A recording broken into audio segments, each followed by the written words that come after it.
In this particular image, you can see the East African Division troop on their road to Burma. They've just crossed the Chidwan River, and they're now actually advancing into Burma. These are part of the East African troops. In this particular image, it's a close-up image of an African soldier holding a machete. Locally, the machete is called the panga, and it's just sharpened the machete and actually testing it to see how sharp it is. The machete, or panga as it's really called, is used to clear the bushes, to make firewood, for cooking, and sometimes they use it also in terms of defending themselves. This image shows an African soldier of the African Electrical and Mechanical Engineering Division. Here they're carrying out some repairs and working in an equipment workshop.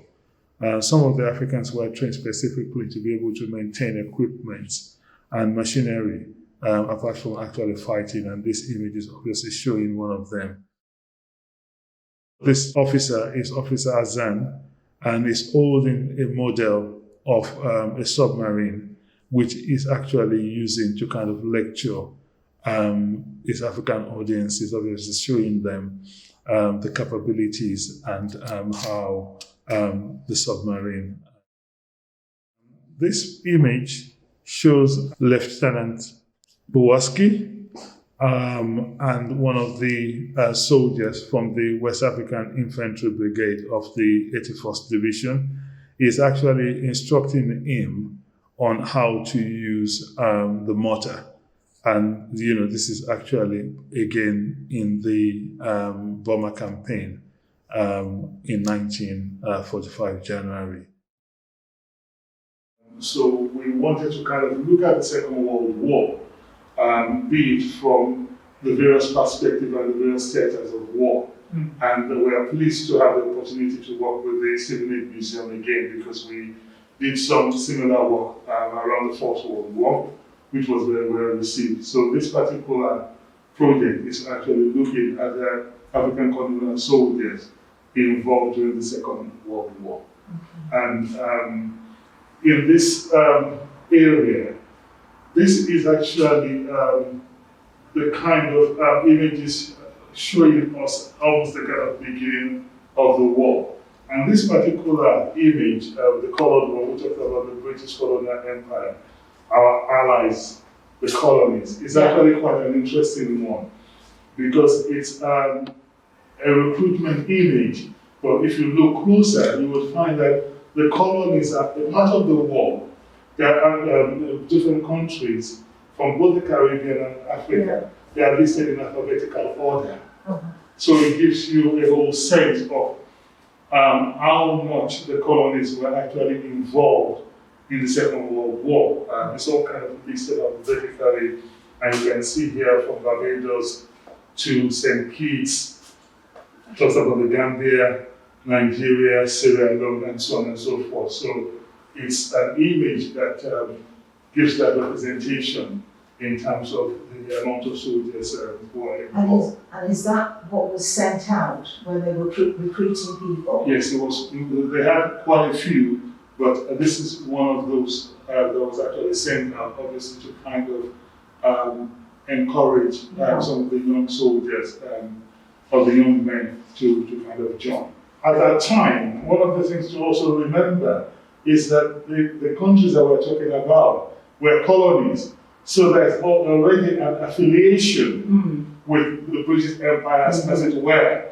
The administration was already on the ground. So it made it quite easy to have all of this sort of images and campaign out.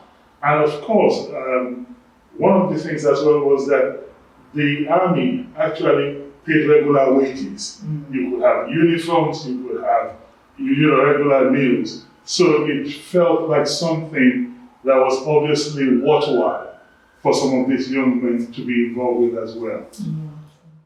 This is an image of some of the African troops after being recruited almost as they are going to go out. As part of the training, they're actually been testing some of their light vessel equipment, just before they begin to kind of really get involved.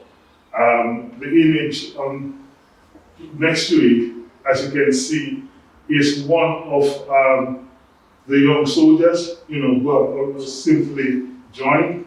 They're in line, and this is one of the Karishu group of African villagers, pioneers who are actually joined.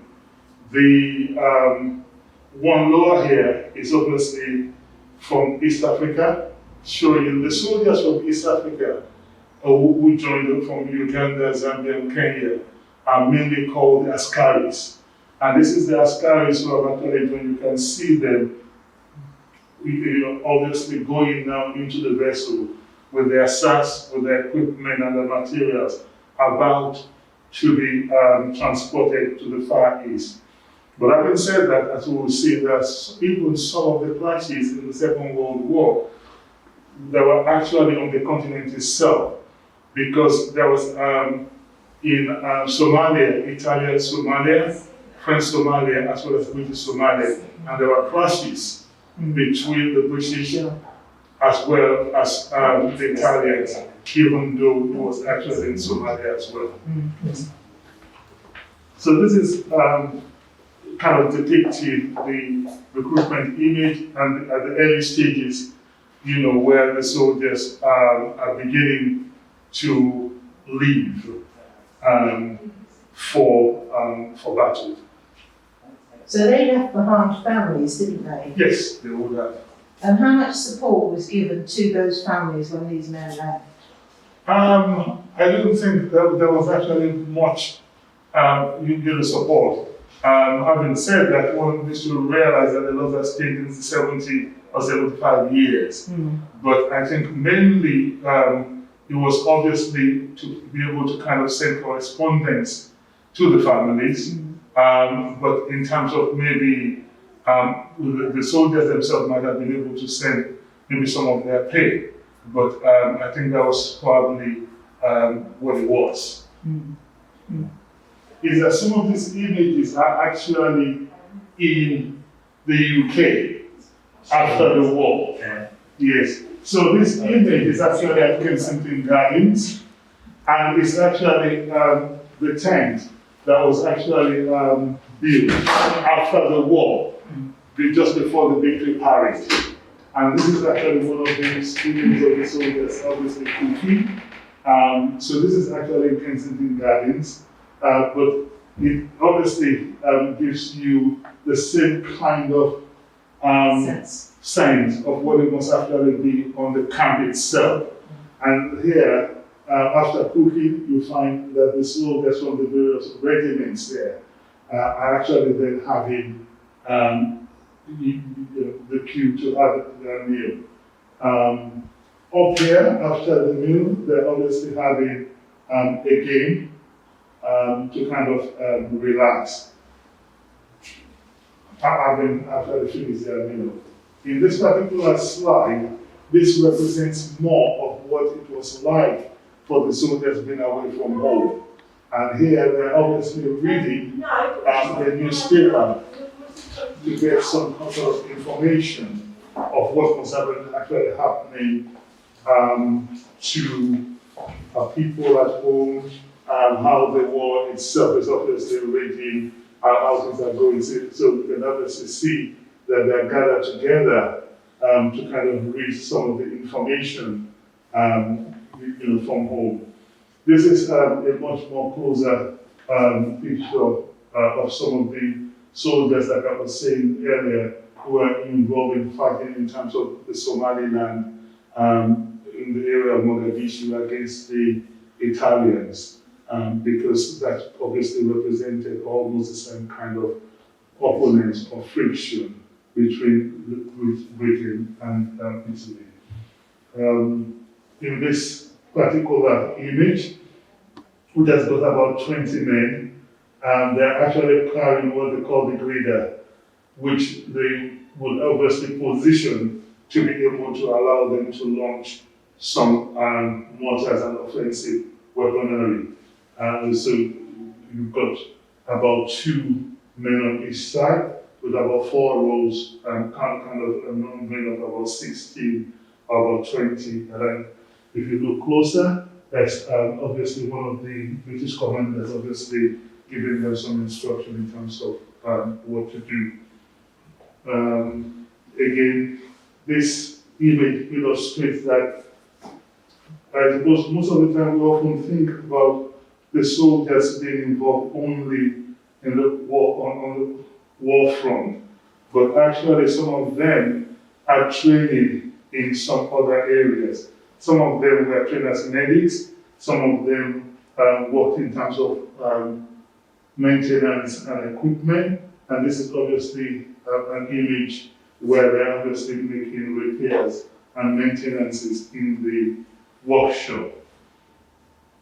And this is again another image of the regiments of the West African Frontier Force, obviously sitting down after a kind of afternoon before they get into battle again. So this particular area is a mixture of what life looked at in the camp for the men when they were actually involved. I can't help but think all these men come from so many different backgrounds of ability. How did Britain encourage and train and cope with the different types of skills available? Because a lot of the skills were not, same in this country, a lot of the skills were not there. It would have to be trained, but it was based on a background of what we're used to.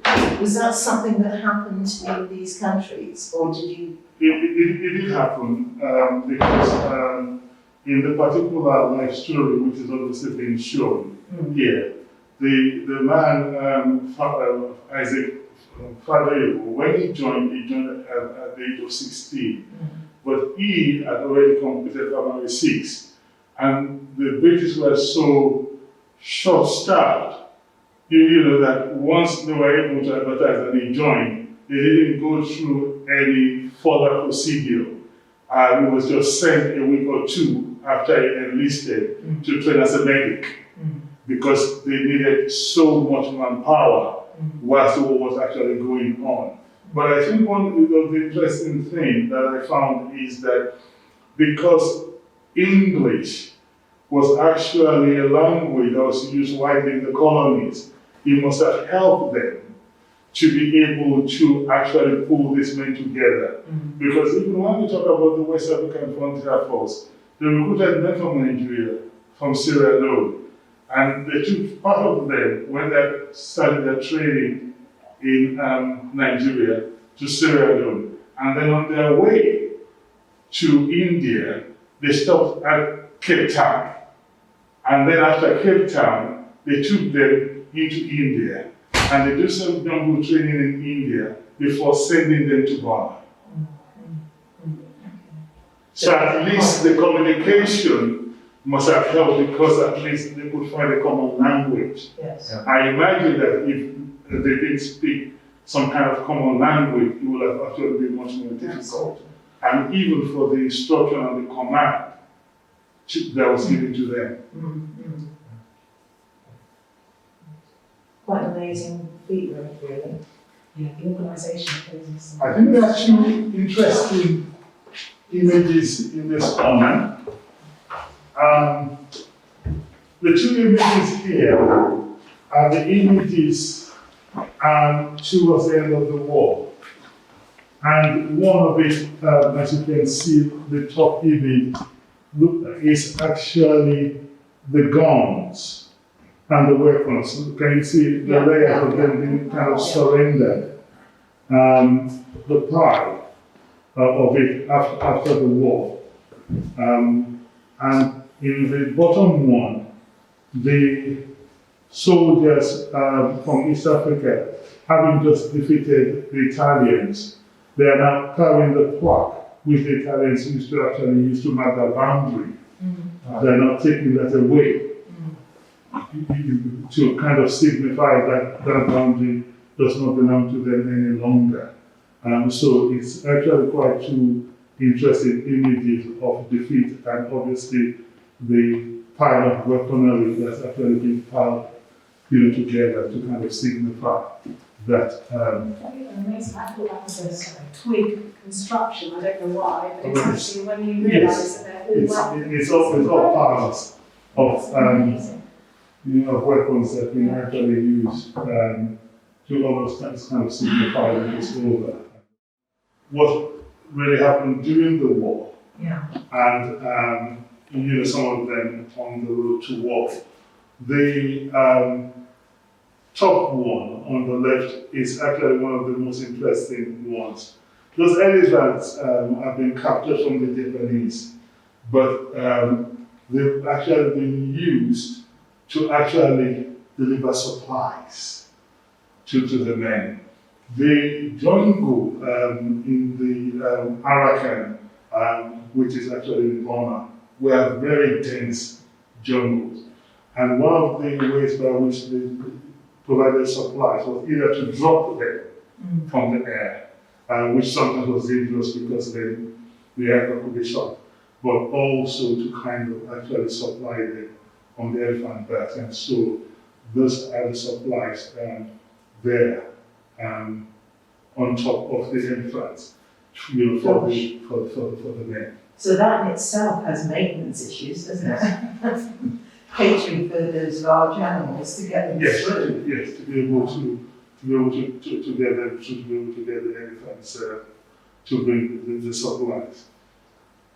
And the one at the bottom is obviously again the soldiers and one of their commanders in the forest area where the camp actually is. The lower to that it's actually an image of some of the vehicles just returning back to the camp in the various camps that they've actually got.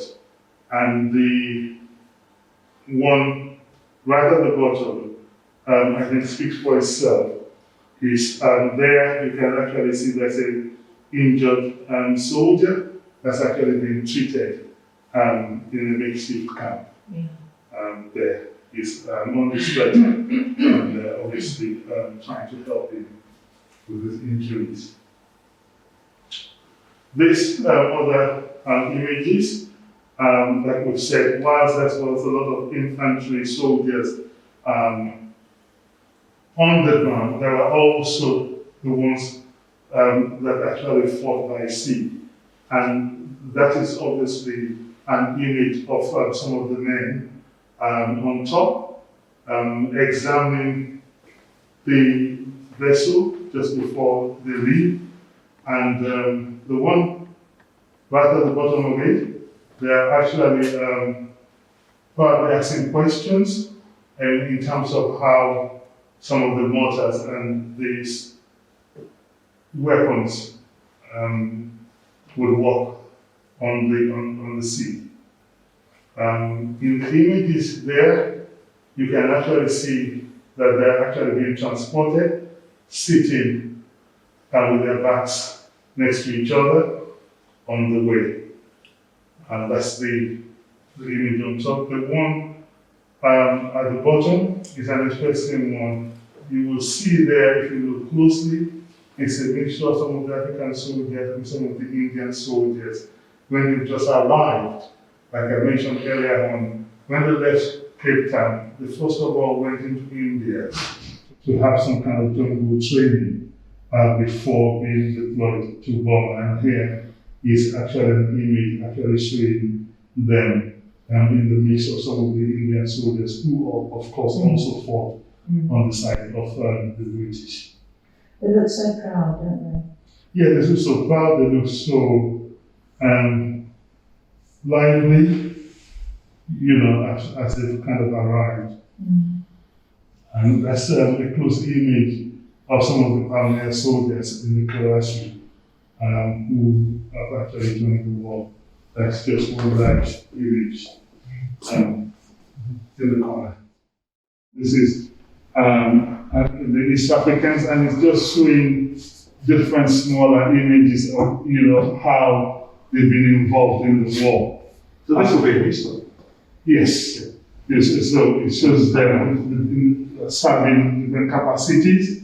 Like I said earlier on, that in East Africa, the soldiers are called askaris, and in West Africa, some of them serve mainly in the Royal West African Frontier Force, of which was the 81st and 82nd Division. So this is obviously showing them serving in various capacities, whether in terms of the machine maintenance, infantry, and so on and so forth.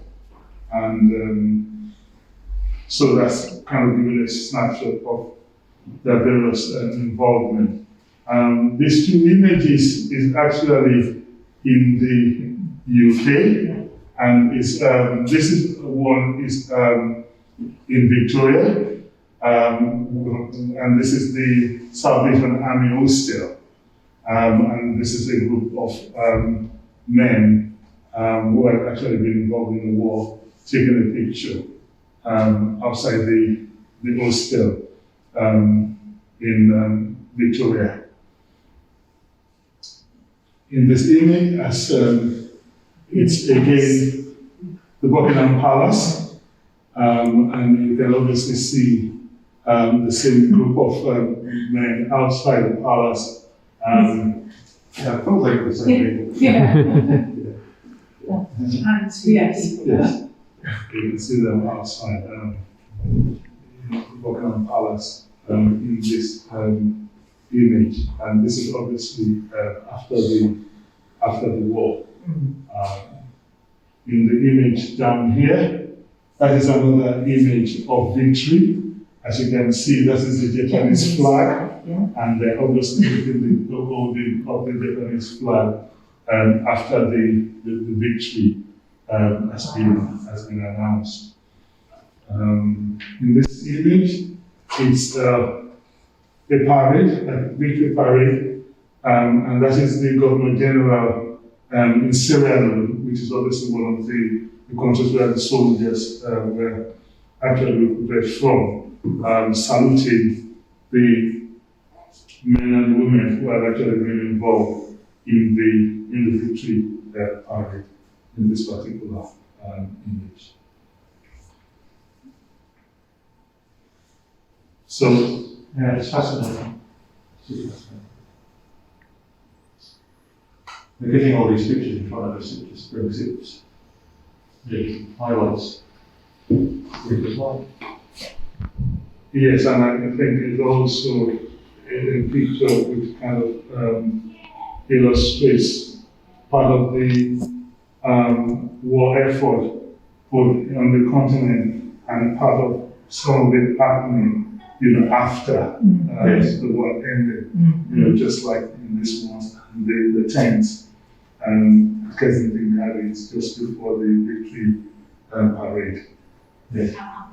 I do wonder, when I think about, I'm reading, for instance, a book at the moment called Stranger in the House, and it's about people coming back from war and having to rejoin their families, and how different life is after the war, and how they didn't share an awful lot of what they went through. I do wonder how our Black African supporters actually fared after that, because obviously they were in a similar position.